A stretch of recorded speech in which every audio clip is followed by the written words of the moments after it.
Okay, remember that they're changing my voice. In this video, I'm going to help you understand how they're persecuting me. One of the main processes that they're using. I also help you understand why I get angry a lot, and why I call down curses on them and their families daily, and why the timeline makes it crystal clear that I've been moving masterfully and they've been moving very foolishly in a very wicked manner.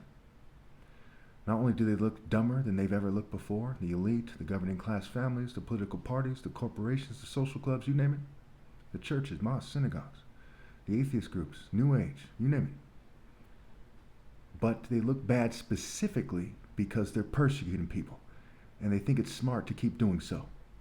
Very stupid. So you have to ask yourself, what's going on, right? What does it mean? Excuse me, what is it? What does it mean? What should we do? And keep in mind, they're sexually harassing me every day. Gays, for the most part, what have you.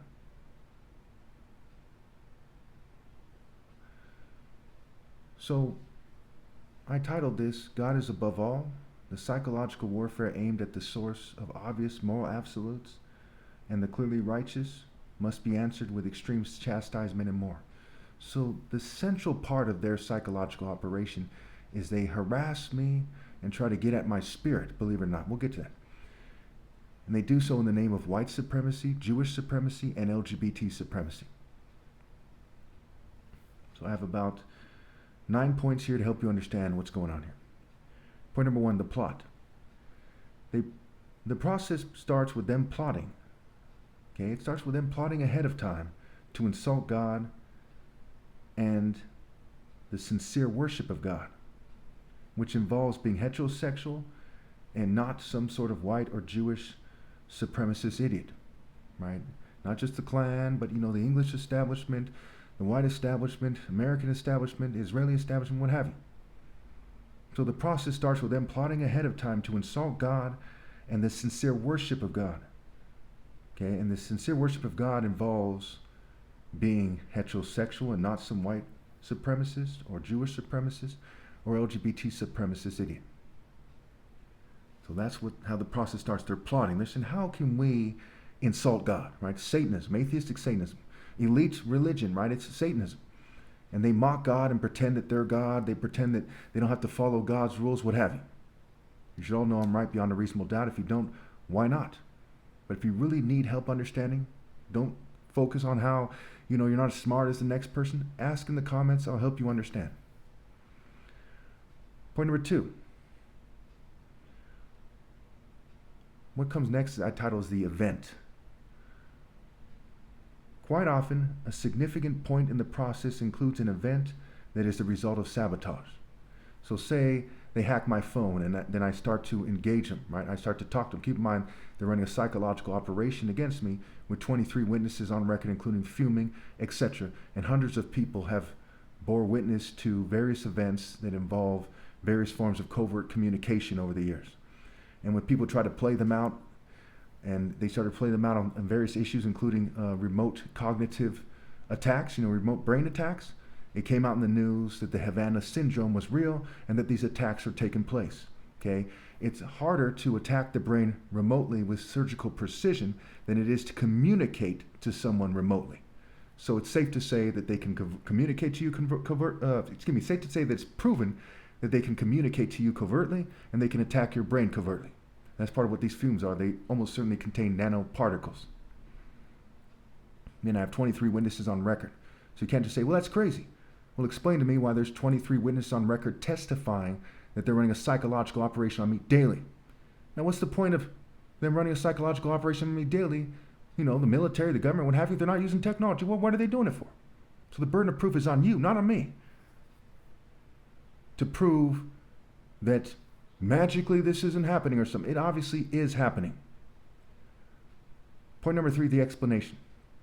As a result of the event and the stupidity of them thinking it is smart to cause the event to occur, I try to explain to them why it is not wise or even just logical for them to persecute me. So again, first 3 points are key here.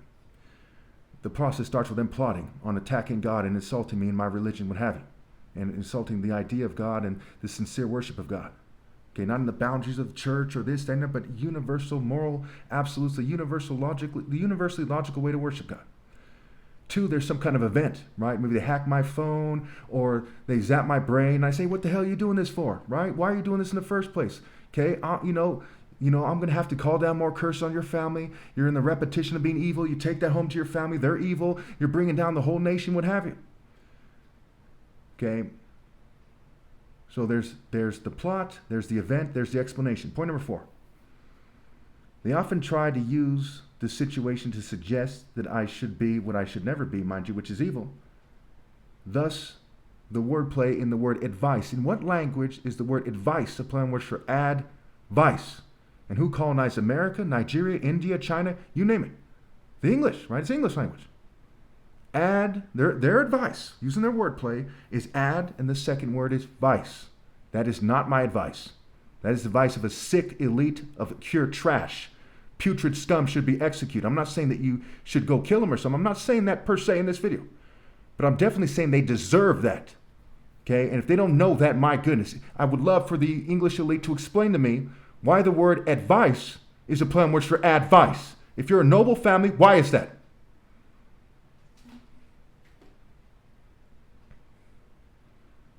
Point number 5.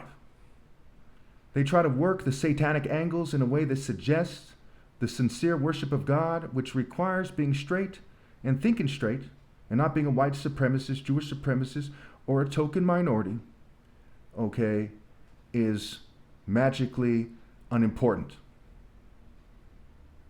So they do things in a way. They say, well, why don't you just, take on a different philosophy? Because I don't worship the devil. Why don't you go to the local church? Because they're allowed, because they are not sincerely worshiping God. Okay? And I've proven definitively that in my religion, freedom of religion, right to pursue happiness, freedom of religion, equal protection clause in the Constitution, freedom of speech, freedom of expression, freedom of religion. My religion, that I am the Messiah. And I have that right, whether you agree or not. Whether in your white supremacist fit, in your arrogant, sarcastic states of mind you agree or not, I have that right. And it is your own law that you must respect that right. And nowhere in your Bible or your Torah or your Quran does it say that you're allowed to persecute me for serving God while you have no viable counter-argument. It does not say that.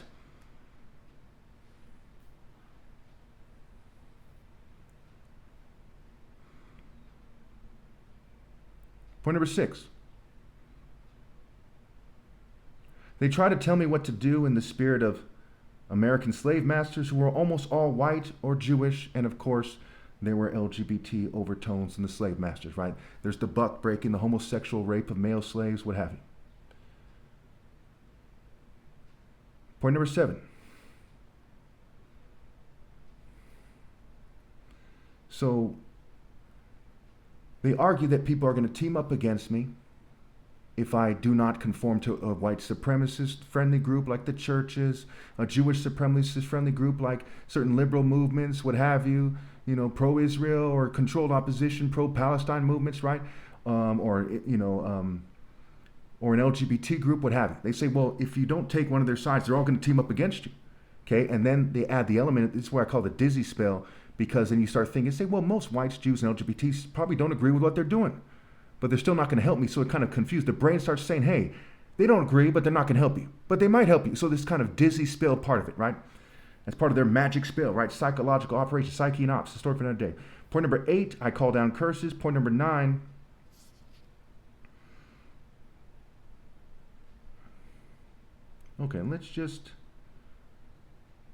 so I start talking about universal morality and the Constitution and the logical interpretation of the Constitution. So you see, this is a sort of process. You see how I got angry earlier where I was explaining it. So that's part of the explanation. Even this right here is part of the explanation process. And right now I'm thinking, let's see here. God is on my side. Who else is? Well, the churches aren't, because they worship the devil. Even the patriots, quote unquote, in church, they're not going to come together and secure my rights. Lots of them are gangstalkers. They're in the military, they're in the police, they're in various quote unquote Christian groups. They worship the devil. Their response, you know them by their fruit. Their response is upholding the state first. Here I've proven I'm the most righteous person. If you're a Christian, Muslim, or Jew, a real Christian, Muslim, or Jew, such a thing exists anymore. Don't you think you should prioritize the rights of the most righteous person? Proverbs 16:12 commands them to do so. It says the throne is established in righteousness. New Living Translation, justice. Proverbs 16:10 says the divine verdict, what God's orders are on the lips of the righteous. When they don't do that, they give away to a T that they worship the devil and do not follow the orders of God. God's orders come through me. They have no viable counterargument. So when they do not follow the orders, they show that they follow the opposite of the orders. The opposite of obeying God's orders is rebellion. Thus, they are antichrist. I'm the Christos, the one who's established the throne in righteousness, focus, moral intensity. My top martial arts challenge proves that. David and Goliath, David's victory, was it for God or man? Was it from God or man? My top martial arts victory, as there's the essence of righteous arguments are in the martial art argument. It says, hey, this martial art challenge in the name of God will prove that I deserve to be on the throne. I've been saying that for many years now. 10 years easy, made the challenge 13 years ago.